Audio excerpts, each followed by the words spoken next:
Hi friends, welcome to Srinitya 64 channel. ఈరోజైతే నేను మీకోసం రాజ్మా కర్రీని ప్రిపేర్ చేయబోతున్నాను. దానికోసం మనం రాజ్మాని నైట్ అంతా వాటర్లో నానబెట్టుకోవాలి. తర్వాత మార్నింగ్ మనం కడిగేసుకొని కుక్కర్లో వేసి ఒక 4 విజిల్స్ వచ్చేంత వరకు మనం కుక్ చేసుకోవాలి. ఆ తర్వాత టమాటాలు, పచ్చిమిర్చి, పెద్ద సైజు ఆనియన్ని తీసుకోవాలి. అలాగే చింతపండును కూడా తీసుకోవాలి. అలాగే టమాటా, పచ్చిమిర్చి, ఉల్లిగడ్డను కూడా చిన్న సైజులో కట్ చేసుకోవాలి.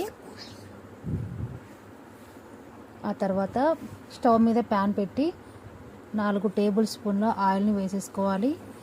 మీ కర్రీకి సరిపడా ఆయిల్ వేసేసుకోండి. నేనైతే 4 టేబుల్ స్పూన్స్ అయితే వేసేసాను. ఓకే అండి.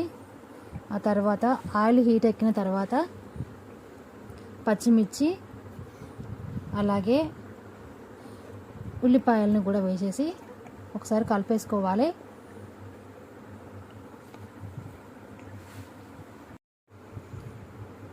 ఒకసారి కలిపేసుకున్న తర్వాత ఆనియన్స్ ఫ్రై అయిన తర్వాత 1 టేబుల్ స్పూన్ పసుపు వేసేసుకొని కలిపేసుకోండి.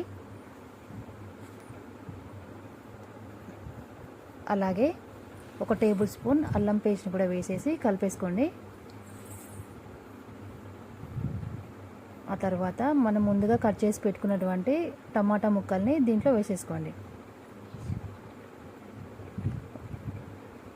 ఒకసారి కలిపేసుకుందాం. అలాగే టమాటాలు కొంచెం ఉడకడం కొరకు లైట్గా సాల్ట్ చల్లుకోండి.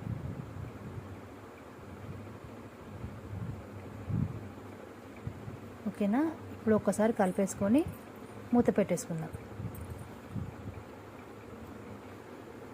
ఓకే అండి. ఒక్కసారి మళ్ళీ ఒకసారి కలిపేసుకుందాం కర్రీని. కొంచెం ఉడికాయండి టమాటాలు.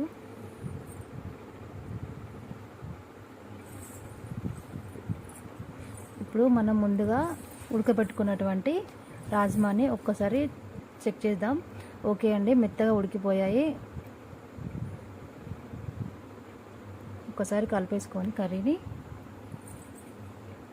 కారం వేసేసి 1 టేబుల్ స్పూన్ కారం వేసేసి కలిపేసుకోండి.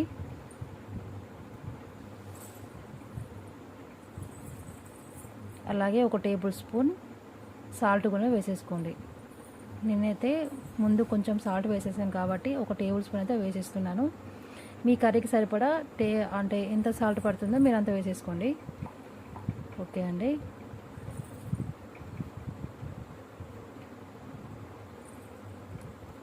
ఓకే అండి, కొంచెం ఫ్రై అయ్యి బాగానే.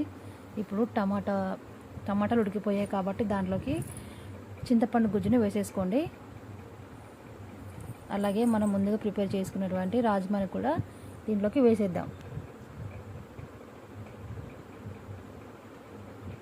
ఓకే అండి, మొత్తం దాంట్లో వేసేసి కలిపేసుకోండి.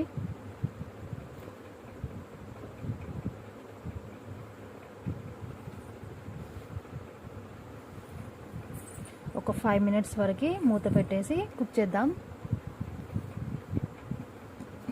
ఓకే అండి, ఒకసారి మూత తీసి చెక్ చేద్దాం దీన్ని.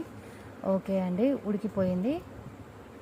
దీంట్లోకి 1 టేబుల్ స్పూన్ మసాలా మరియు కొత్తిమీరని చల్లుకొని కలుపుకోండి.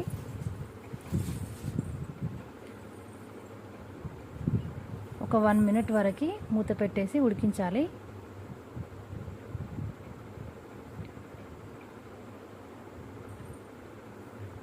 ఓకే అండి, తీసేద్దాం. వావ్, ఉడికిపోయిందండి కర్రీ. అయితే చాలా బాగా కుక్ అయిపోయింది కర్రీ. ఓకే అండి, ప్రిపేర్ అయిపోయింది కర్రీ. అయితే ఏముంది, సర్వింగ్ బౌల్లో వేసేసుకొని సర్వ్ చేసుకుంటే సరిపోతుంది. కొత్తిమీరతో గార్నిష్ చేసుకొని సర్వింగ్ బౌల్లో సర్వ్ చేసుకున్నాను. ఇదే అండి ఈరోజు నేను చేసిన రాజ్మా కర్రీ.